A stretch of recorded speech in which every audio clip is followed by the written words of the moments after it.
Welcome to Funnel Reboot, the podcast that shares ideas on how to upgrade your lead generation.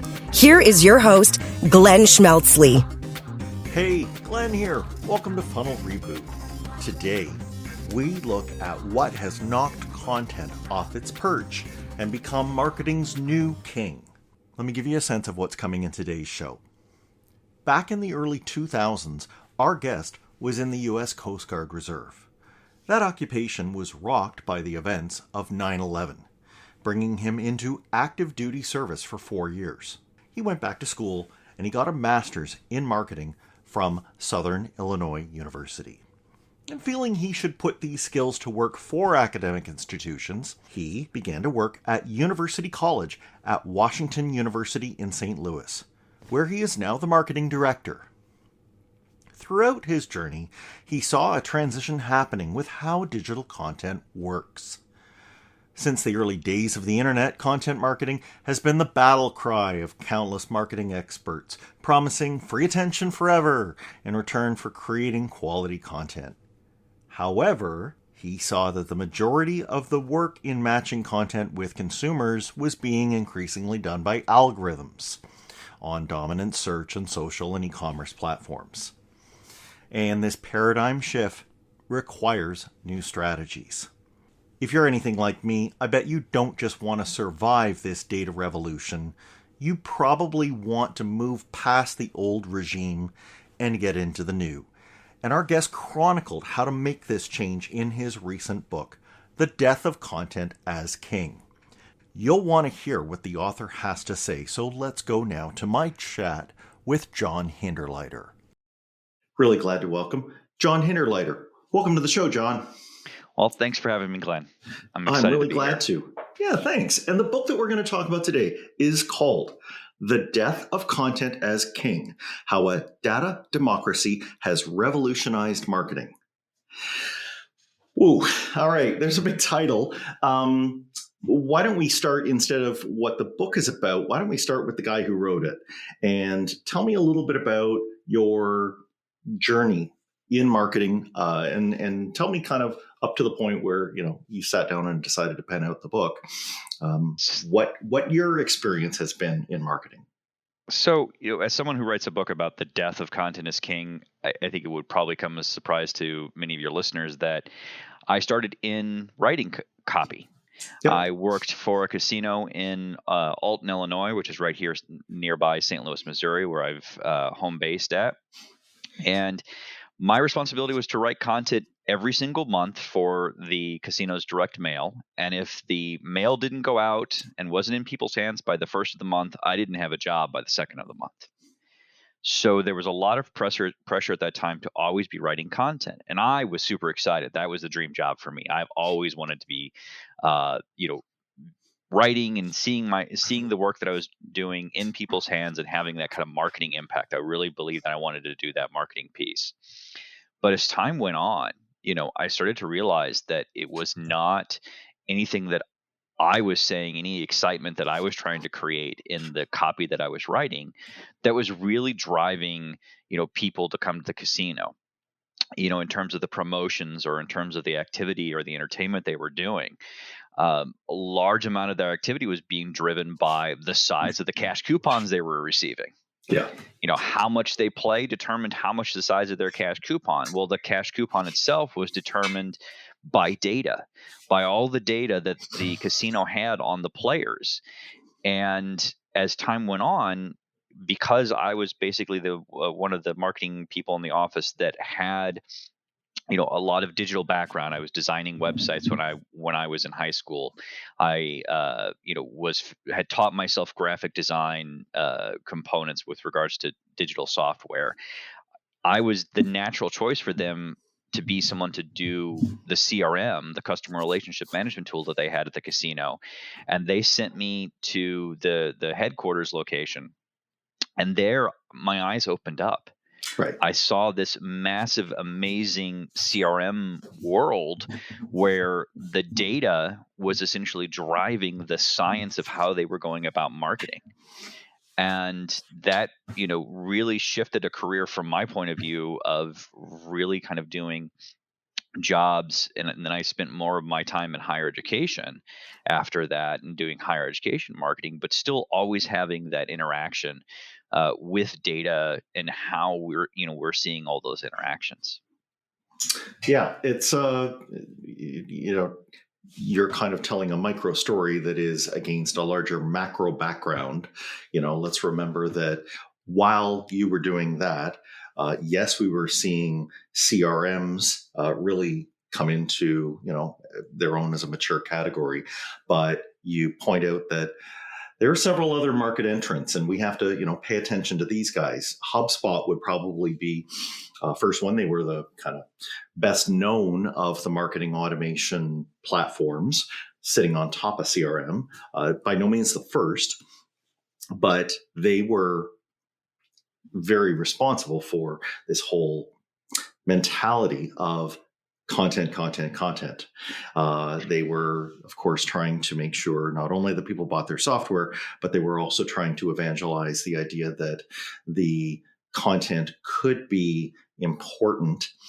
And you're pointing out kind of why it's important, but you make an important distinction here. It's not just the content just by itself, because you say by itself it doesn't have any value, right? So where does the value come in if we have all this lovely automation and software that is able to give us places to put content? So I think there's two parts to that. There's the one is, well, why is it lost value? And I think it's lost value largely because we as marketers, we've created so much content, and the Googles of the world, the Facebooks of the world, the Amazons of the world have taken our content and essentially stripped away any of the value. And, what does it take to rank number one for, a particular category is not as important anymore as owning the number one position in the Google keywords for the ads themselves, having that ad in that first or second or third spot versus having the organic place. And that organic place also, well, what's the value in that if now you can't tell the difference between an ad link and a normal organic link? If Google has the knowledge box there or those pieces, or you take Facebook. Facebook made, its entire kind of domain around the idea that it wants to keep people on Facebook. So if you went viral on Facebook, that's great. That's awesome. But then can you actually do it again? Can you do those pieces, create that content and repeat that and repeat that? And from Facebook's point of view, they don't want you to do that.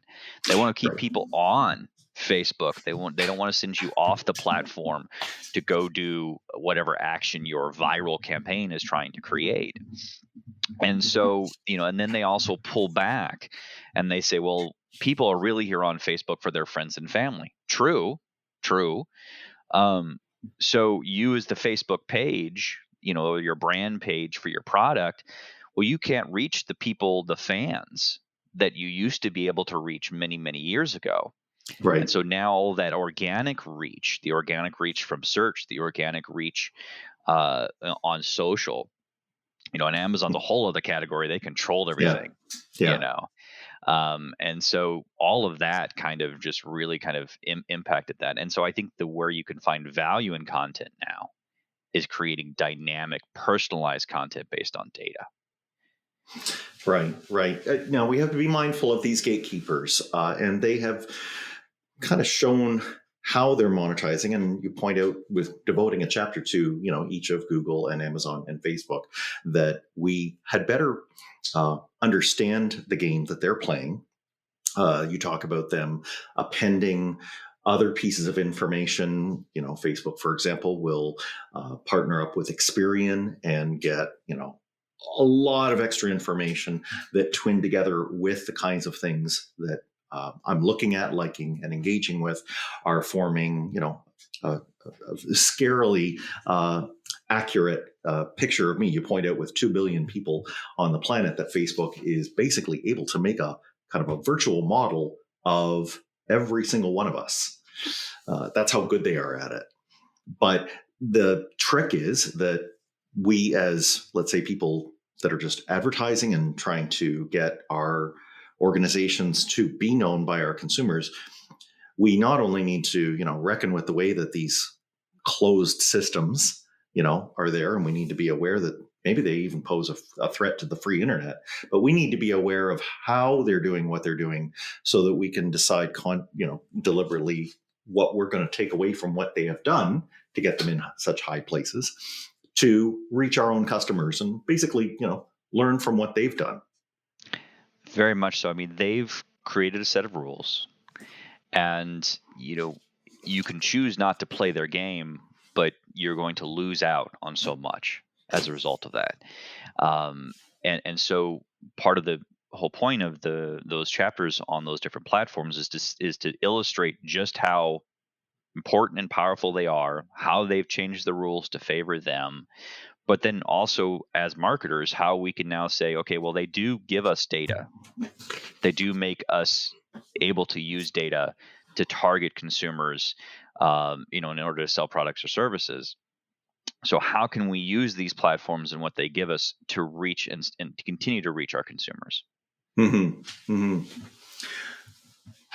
If we're looking at the struggle that a typical marketer has to try and get this out, I think there's some great parts in the book where you just tell your own story and point out how it can be hard, especially when you're on a limited budget. And all of us know what that feels like. Yep. To be able to reach your audience. And it's usually accompanied by a helpless feeling, especially when we're in an organization where those people down the hall there have some information about our customers. There are other people, in IT that, may have some information, and these silos are sitting around. Take me through a little bit of your own experience in higher ed where you were trying to help. I hope they didn't tell you that you'd be gone by the second of the month if you didn't help, but you still had demands placed on you, and you needed to find out how data was going to save what you were, trying to do there. Can you tell me a little bit about that?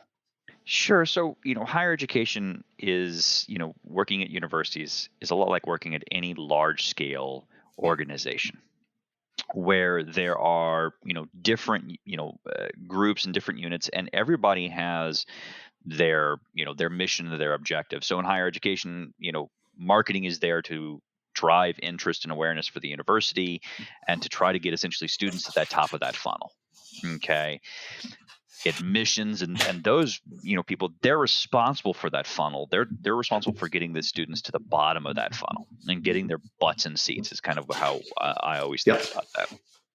And there's a lot that happens along the way. People don't just trip and fall and arrive at a website.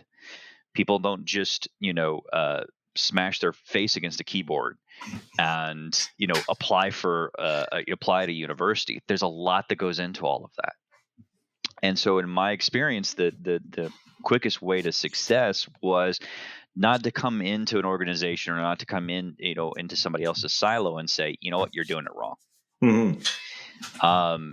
Or come into that group and kind of say, look, according to the data here, things are just not, you're just not doing this. You're just not doing this correct. Or even in some cases, kind of showing up and saying, I want to see that you want to see your data to know whether or not you're telling me the truth.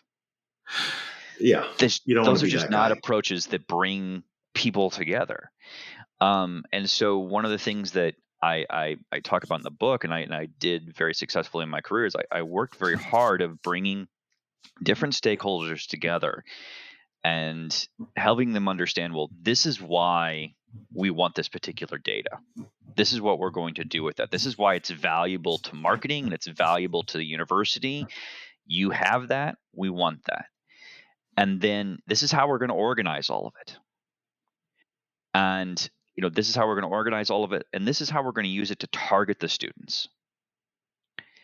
And then finally, the biggest part, and this is all part of what I call the vote, framework, that E part, that last step is being able to explain, well, what are we going to do with the data? If you're asking for the student's favorite color, how are you going to use that? If you're asking for what band instrument that they use, how are you going to use that information? And so, walking all of the stakeholders through that vote model really kind of got at the heart of being able to get everybody on that same page, getting stakeholders on the same page, and that's where I think I found a lot more success in especially in higher ed marketing in any institution, and I think that plays out anywhere else as well. Yeah, it's interesting. You're kind of taking me back to some organizational behavior courses I took. This gets at the heart of what the title of the book means. If we think of, let's say, the era of monarchical days where and we put content on the throne of that. What you like to say is that yes, content has gone. That as being the king, it's no longer atop the pile. Data, however, while it is taking a preeminent role, this works completely differently. And this is where your analogy of a democracy comes in. And there's a lot here, but I think this lens is so helpful to, help point out even down to the things that you just said about why you're going to explain how certain pieces of information are needed. And you're also explaining to the people who are holding on to maybe different silos of data, how they work together or how they need to adjust their ways if they're going to have this. The thing that I guess I want to maybe start into that with is democracies are fragile, John. Do we really want to take on something that, this is a big idea. This is trying to get us to change how we do everything, frankly, so that we can all live both as marketers and consumers in a place where, we're all able to get by with this data, maybe not invite outside regulators to come in and, clamp us down on this. Well, you make a wonderful point there. Democracies are never easy. But I think that the idea of just saying, well, the solution is just to get all the data in the world. Right. Well, if you try to collect all the data in the world, you end up in the Facebook category of now everybody's coming after you. But you have all of that data. What have you actually been doing with it to make it useful? And I think that's where the democracy component comes in, is because eventually at some point people can decide, well, they want to use a different service. You see that right now with Facebook. Right. Students, young people, and now more than ever, my mother is on TikTok, for Pete's sake. Now everyone is looking and going towards another platform. Yeah. So people make a vote, with their time, and with their data, and if you abuse that, or if you don't provide value back there, they're going to go somewhere else. It would have been also super easy for me to say, not only is data the new king, but also, well, here's the solution. I have the solution. It's going to cost you $9.95 a month, and you just have to visit my website and sign up for that. I don't offer any of those kinds of things. Right. I focus more along the lines of, it's going to be hard to do every single one of these things, because in order to be successful with data, you've got to work with it. You've got to be able to massage it. You've got to be able to work with a consumer journey that is now way more complicated than it ever has been. We have way more devices in front of us. We have way more options in front of us. There's never going to be a silver bullet in marketing that's going to solve all of that. Yeah. And I just love how you're shifting the conversation from, if I think back to books like Chris Anderson's Free, and we think about how, well, you can offer something like a social platform to people for free because you're monetizing their data behind the scenes. If we turn instead and say, no, this data has value, actually it has value to all parties, the consumers are the ones who can choose to give that value.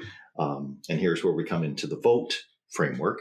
But you have to explain to them as an organization what you're going to exchange with them for that.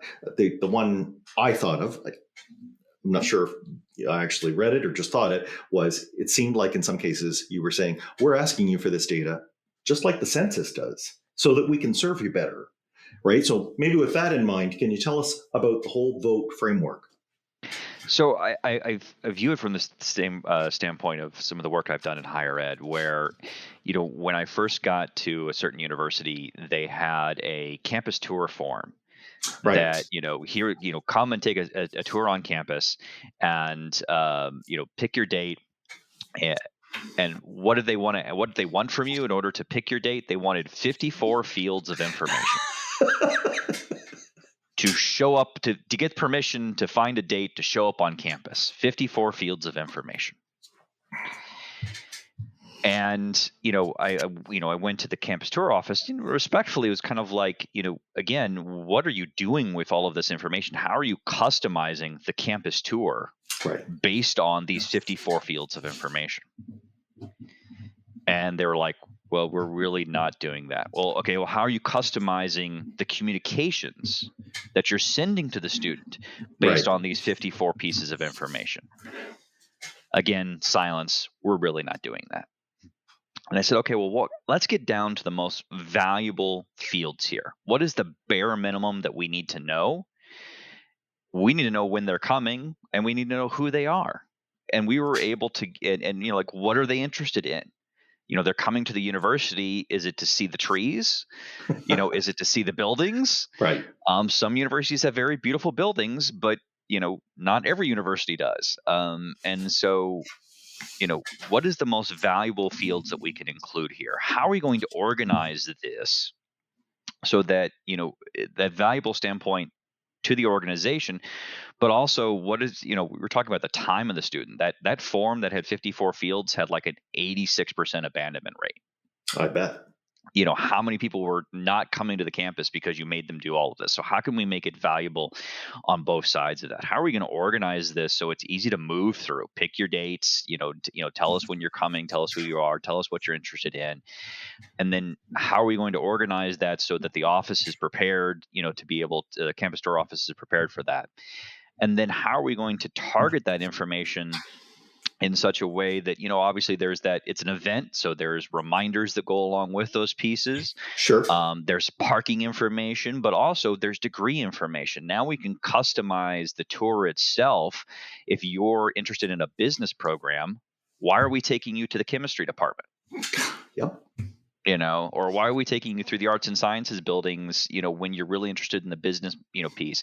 If you're interested in music, let's take you over to, that piece. How can we customize the tour based on how we organize things, how we targeted things, and again, coming back to that final point about, making it explainable, again, that choice of going from 54 to 13, kind of things, or taking it, down so drastically, explaining to the people involved, it's like, well, first off, you're not doing anything with all of these other fields. These are the bare minimum you need.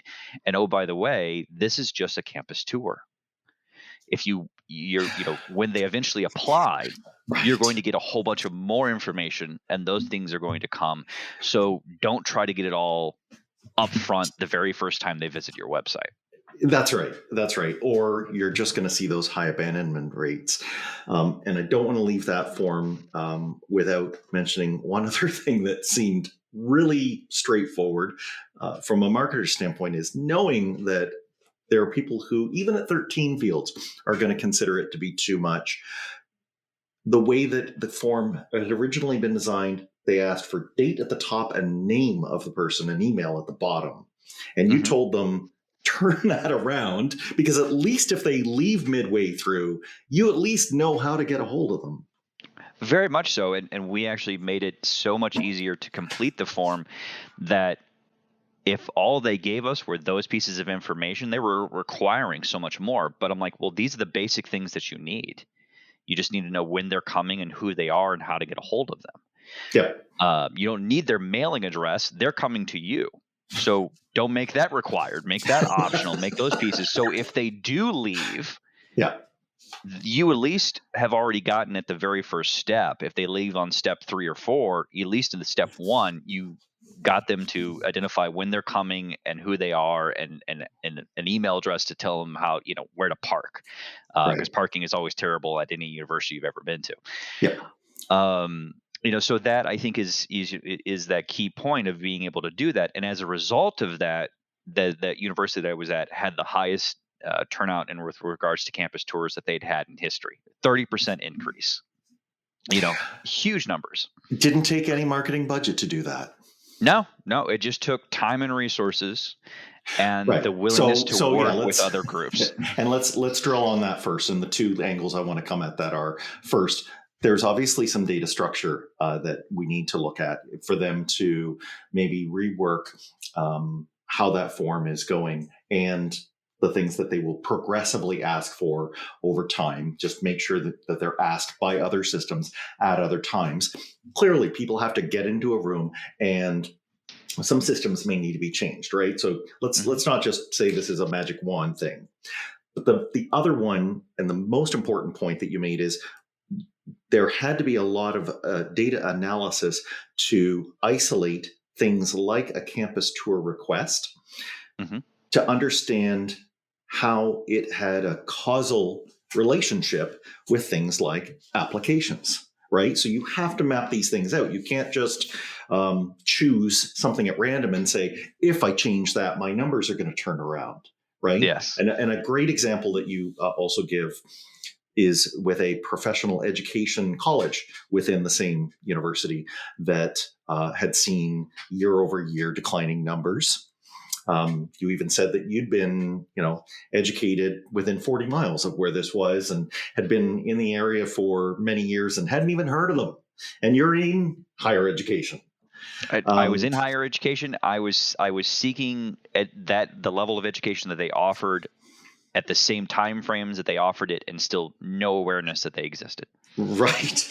So if we try to deconstruct that, what is it that we're trying to look for as far as our data sources, and maybe how we create experiences out of data that take on something like that and turn it around? So, a lot of that goes with, when you're looking at your audiences, everyone has this idea of who their consumer is, okay? Or in this case with the universities, this idea of who their student is. Yep. And that idea is based on very simplistic enrollment pieces of information in terms of just age, demographics, location, those kinds of very basic part. But they view that as that singular student, or the idea of all students, but they view that as a singular profile.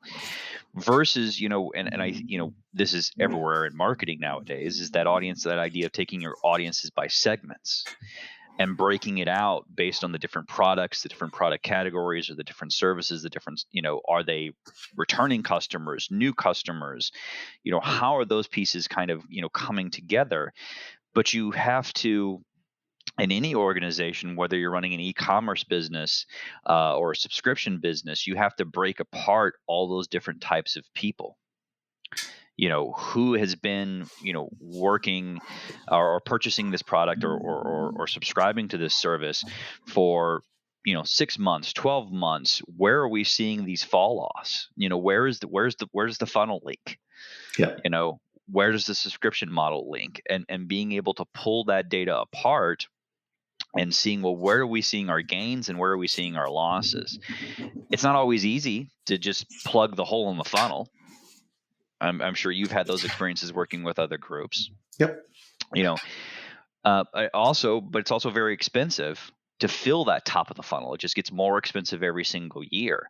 But I think you can always find those little areas, those little ones and zeros, those little moments in your data pieces where you can see those gaps and adjust for them. Yeah, and those gaps can be huge. I think one of the scariest but most succinct points you make in the book, you say, the last thing a marketer wants now is a broken or missing part of their data system. Worse yet, to be unaware that something is wrong with the data. That story came from a shopping experience my wife and I had with buying a new car. Tell me. And we went to this used car dealership, and my wife had done all of this research beforehand, to identify the car that she wants. She found the car that was going to be on the lot. She wanted to go take a test drive. I mean, the easiest from the car dealership standpoint, we have a buyer. The buyer has arrived. The buyer is ready to purchase. Yep. Okay, the easiest part of all of that. But then, as we're kind of working on the loan paperwork, the salesperson basically comes to my wife and hands my wife this survey. Okay. How did you learn about us? And my wife just kind of, at that point, it's already kind of getting late into the evening, and my wife's ready to be done with this process. She doesn't want to fill it out. I'm working on the loan paperwork and making sure the I's are dotted and the T's are crossed. I don't want to have to work on it. And we're like, thanks, but no thanks. Instead of essentially just putting that blank survey back up on where, in a file folder, the salesperson begins to fill it out on their own. Yeah. And with, how many times did he did it that day? How many times did he did it that month? I'm sitting there as a marketer, just kind of like, am I watching what I'm watching? I'm watching this guy fill out all this information. Do you know who relies on this? Yeah, it's like, how many marketers and managers for marketing and all these other people, the agencies that are likely manning the SEM strategy or the SEO strategies or the social strategies that are upstream getting all of this data that is just patently false, incorrect. And that's one example I have in the book, but I think, as marketers, we've probably experienced those things. We don't always want to call it out, but we have to find subtle ways to fix it, because we're just kind of like, if we let this continue to happen, then none of the data that we have in there in our systems are going to be valuable. It's all bad data. That's why data can't just be king. Right. It has to be constantly refreshed with new data, with new votes, with new insight from the consumers in order to be able to prove it. Because we were just relying on a survey that we did 5 years ago about our brand or product. Yeah.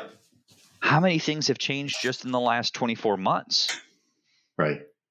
In our world. So you just can't rely on pre-thinking. You always have to be having that data insight, that analysis that's always ongoing to improve it, and making sure you understand how the data gets in there. For sure. I think that probably is the biggest part of the V, valuable, under vote. And just because we've been talking about it earlier, the letters stand for data that is valuable, organizable, targetable, and explainable. Is there anything else on vote that you'd like to just make sure that our listeners catch, John? I think all of those pieces have to be there. Right. All of those pieces have to be there. You just can't have valuable data. You just can't stop at having the data be targetable. You have to have all of those pieces in order for it to be successful. And you have to work with all of the stakeholders that are going to be involved in making all of that work and make all of that happen. You just can't build it and be done with it. You have to be able to come back to it and make sure that, 6 months from now, 12 months from now, after you've established this, after you've put all the working groups together, you've got all the data feeds going from all the silos into the data lake warehouse, whatever terminology that you're using. Yep. And okay, we've got it. Good. Awesome. Book closed. We're moving on. The reality of it is that the world is changing constantly. Consumer behavior is changing constantly, and we have to constantly be looking back underneath the hood. Is this engine that we've built, this marketing engine, is it still working? Is this funnel still, moving people through? You point out that in organizations, that gets a really low priority, where oddly enough, people will be glad to show up for committees for, let's say, a new website project. And on a website project that you were part of, you actually, spoke truth to power and said, I would rather you guys not show up anymore for this. May I please finish this? Because otherwise we're never going to get a new website. But, that's an example of where people are over-invested from the organization side. But you're saying we need, from a governance standpoint, to up our investment in data, right? It's the macro versus the micro. What's the most important decisions we could be making to have the biggest impact, for the organization? And the story that you're talking about there, the committee that I was on, the committee was so focused on the color of a border for a slideshow part of the website. I mean, it was maybe 20 pixels at most. And they were so Wow. focused in on this color, and they wanted to see 5 different variations of this color. And this was a website project that had been going for 2 years, Oh, man. and a website that hadn't been updated in 10 years. 10 years in digital is 100 years. I don't think your border color is your problem. It's not dog years. It's even more. It's like 100 years in website development time that's lost in all of that. So and when you looked at the data, and I think this holds true this was holding true many years ago, and it holds true till today. When I look at website analytics, no one's coming to your homepage really anymore. Yeah. People are landing on many layers lower, where the products are, where the services are, where the explanations are, and again, also sometimes dynamically where the content is. People are landing at these lower levels. They're not coming to the homepage as they were many, many years ago, and so that the obsession with that pixel perfect homepage is such a mistake, because the data is basically telling us that is not how the consumer behavior works anymore. Yeah. This brings us to, I guess, the larger, if we kind of imagine that we can content ourselves at the company level, that we're paying attention to how we use this data. You actually even open it up higher. And I found this eye-opening, that if we're really thinking about this commodity that people lend to us and that we hold on to for a while, we need to think about how the internet, as it was originally purposed, was trying to think about that. I didn't even know this, but you said that ICANN, right, one of the governance bodies, actually had looked at using a citizen model to allow individuals who use the internet to kind of come together as a social contract and to decide how they would temporarily hand over some of their data for the sake of a better internet. This is really amazing. And I think I wonder what kind of a future, alternate future we would have had if that model had have taken off. Maybe we wouldn't have had the Cambridge Analytica debacles. Maybe we wouldn't have had problems where organizations were misusing people's data, because people would have maintained control of their data the whole time. But you say there's hope yet, John. Tell me, do you see these kinds of things? Do you see us really, if we really mean what we say in our privacy statements, do you think that we've got a hope of kind of restoring a data democracy? I very much so. I don't think people, the way to think about this is not to treat your privacy statement as something that is just this long legalese. Some of the best websites, treat their privacy statement as kind of their core values. This is how we're not going to abuse your data. This is how we're going to use your data in those pieces. And I think that, in some ways, what we're seeing in the new Web3 model of the internet is this, this search again for a more decentralized internet and internet experience, and how that data within the blockchain is controlled, how it's managed, what is the transparency of those pieces there. I think that there would be a lot more respect for the consumer if the consumer basically had all of their data, whether we want to call it in a blockchain or in their, in a file that they're then kind of bringing around with them to whatever platforms or whatever services they're using.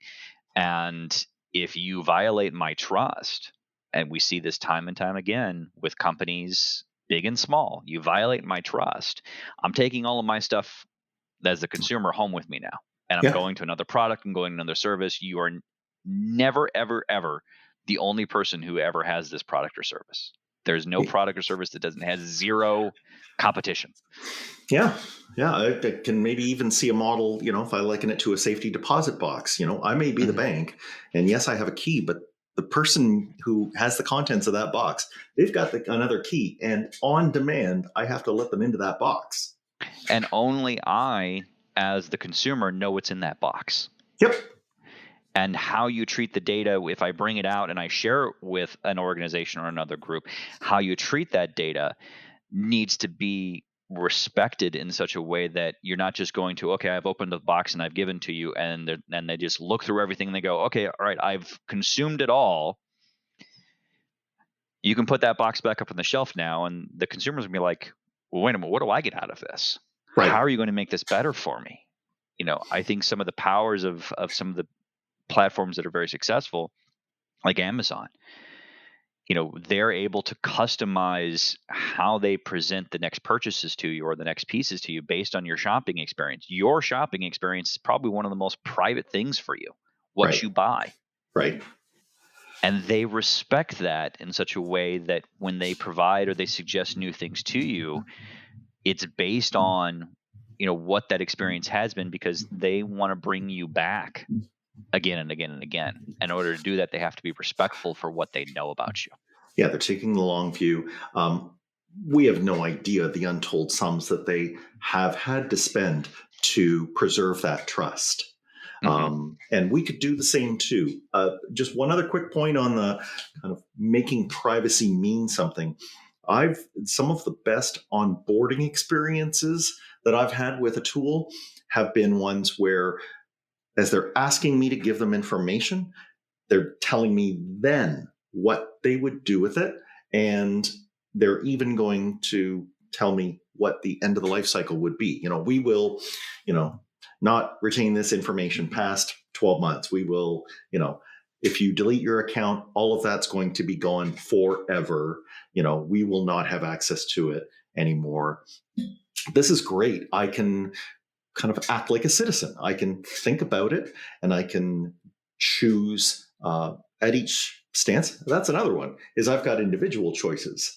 Maybe I'm going to grumble if they put them all together in one screen for me. But, if I get those individual choices, I'm now treating my own data as more important. And everybody all around is now more aware of this transparent arrangement and how it's making things better, right? I think that's one of the things that the Apple ecosystem gets 100% right, is it respects the user and basically says to the user, these are going to be the things. Do you want it to track this? Do you want it to say this information? If you don't want to do that, no skin off of Apple's back. You already have the Apple device. You're already in the Apple ecosystem. You're already doing, all those pieces. But for everybody else that wants to be part of that ecosystem from both the consumer and the other, company standpoints, everybody's got to play by these rules. Everybody's got to respect that, that privacy piece. Why does a flashlight need to have access to make phone calls? Like Right. a flashlight app, they was like, oh, well, why would this flashlight app need access to make a phone call or something like that? We've all had those experiences. Uh-huh. And at the same time, there's already research that's been showing out there of people that have said, with the latest Apple updates to privacy, I don't want to be tracked. I don't want to have those ad experiences tracked. They're finding now that their ad experiences are so much worse because it's not customized. Yep. And I find sometimes when I turn on the privacy wall, all of a sudden I'm getting Spanish ads in Spanish. And I'm just Yes. kind of like, well, I don't speak that. Yeah. I don't understand why that's happening to me. And it makes for a completely horrible ad experience. So there's that balance that has to be done of what am I asking for? Why am I asking for it? The organization is 100% responsible for all of that. It can't just say, trust me. It has to say, here, the transparency. I'm going to open up the book and I'm going to show you everything about what we're going to do with this. Yeah, well, and that's a perfect example of like the pros and cons. If someone's asking me for something, I, as a consumer, actually would appreciate them taking a moment and saying, all right, but if you said no to this, just understand you create a vacuum. And like you said, with turning off any sharing of information for ad targeting, then you may see the quality drop because we don't know who you are anymore. And our ads are just taking shots in the dark. We may hit you or we may hit someone else, and you're getting hit by something that isn't relevant for you. So explaining how that works, that, somebody has to pay the freight, that's going to it's just going to lead to a more grown up, like I said, kind of civic conversation that may point a way to the future. And I just want to finish on that ecosystem point you brought up, because I'm sure many marketers who are listening to this might by now be freaking out if they are writing down what you've said to do, and they're thinking about asking their own IT or their own marketing ops people to build it all. And you make the point in the book, that's not the only way that you can do it. You believe that using some of the existing pieces out there that are provided either in open source or in larger ecosystems, we should be able to mobilize those to do this, right? Very much so. I've had those experiences in higher education and in other places where they have the homebrew software. Oh boy. Their developers made it, or Yeah. a developer made it. Yeah. And now they're long gone too. They're long gone. Or they've been promoted, but now there's, and they don't want to have to really deal with it anymore. They moved to another job, whatever the case may be. And now the entire organization, or one part of the organization, the marketing group or whatever, now completely relies on this software or interface that is just decades old and hasn't improved or hasn't done all of those things.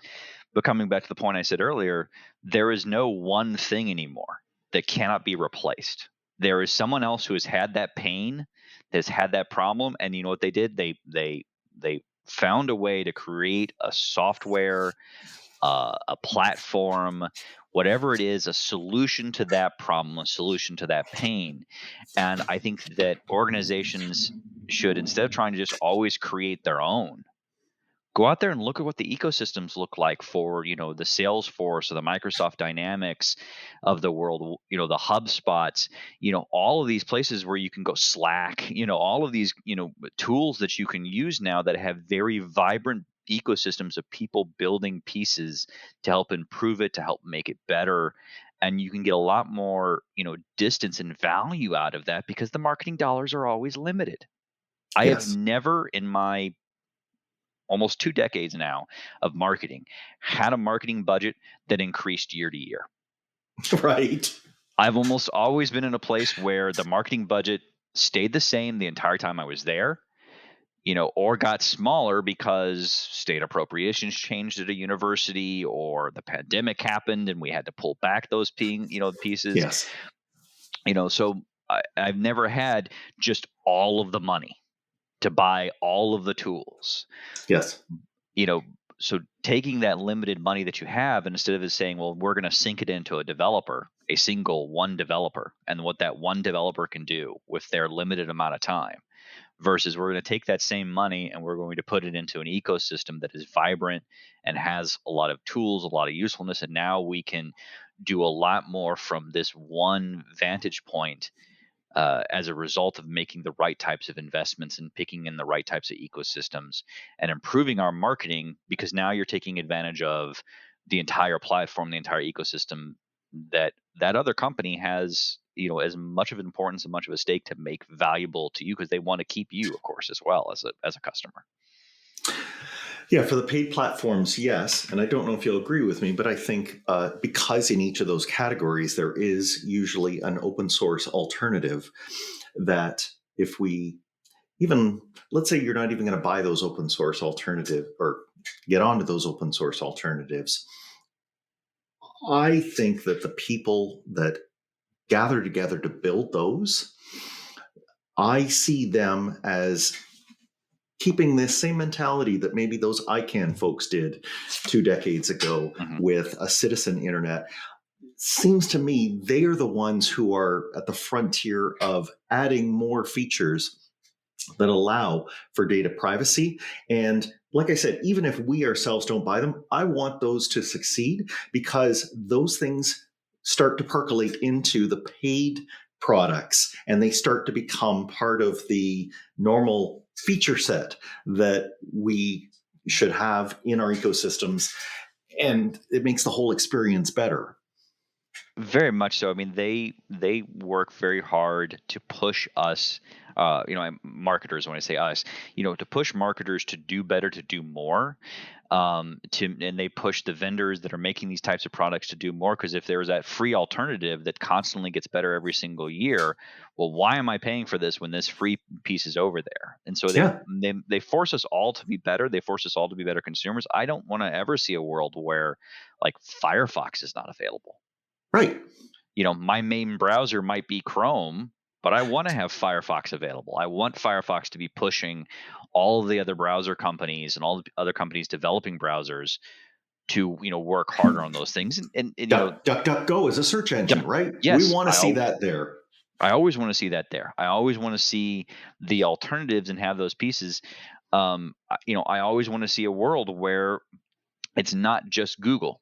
It's Google and Bing and Google and DuckDuckGo, and you have all these other alternatives for those, those choices, and you're not forced to just use that one thing, because that one thing never then has the incentive to get better. Right.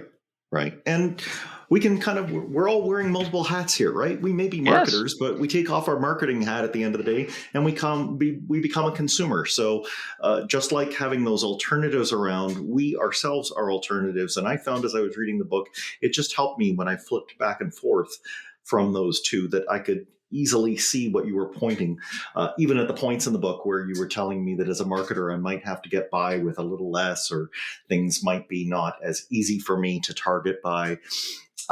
It made sense. I was able to reconcile that because I realized we're all consumers too.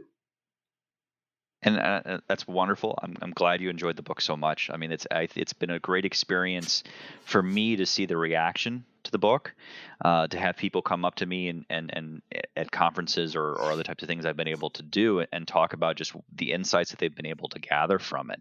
And I think the biggest thing that I tried to do for the book was not make it one of those things where it's only valuable for the year that it was published. Right. And therefore wait for the second edition, wait for the third Yeah. edition, Yeah. it's only something that's trying to create leads for my business. There is no other business there. I'm still working in higher education. I still enjoy very much the mission of what I do. So I wanted to create something that if it was on the shelf for the next 10 years and you pulled Yes. it back down and you wanted to look over the vote model, the modern consumer journey piece that's in there, discussions about how best to use time and resources or how to get stakeholders involved. And again, whether Google is dominant in 10 years or if it's a new company, it's still search. How are we searching? We'll still be talking about these things. We'll still be talking about, well, how do we interact with that? I dabbled a little bit in talking about artificial intelligence and voice-driven operating systems and how those things have the potential to change not only how we consumers interact with things, but how we marketers interact with things.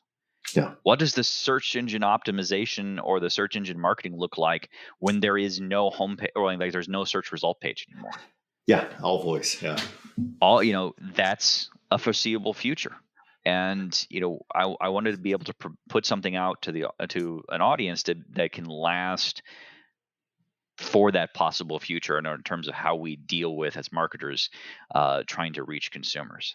Yeah, no, you tried with I think a good amount of balance.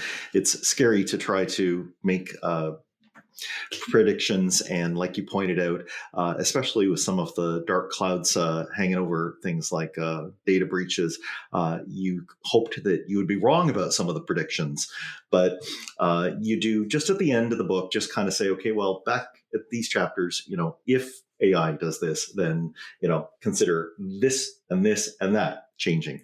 And I thought that was just the right amount of touch that it'll be interesting. Maybe in a couple of years we'll talk again and see how much of it was right. I look forward to that, Glenn. This has been an absolute pleasure from my end, and this is an absolute wonderful podcast. I'm excited to be on it. Thank you. Where can people find out more about the book?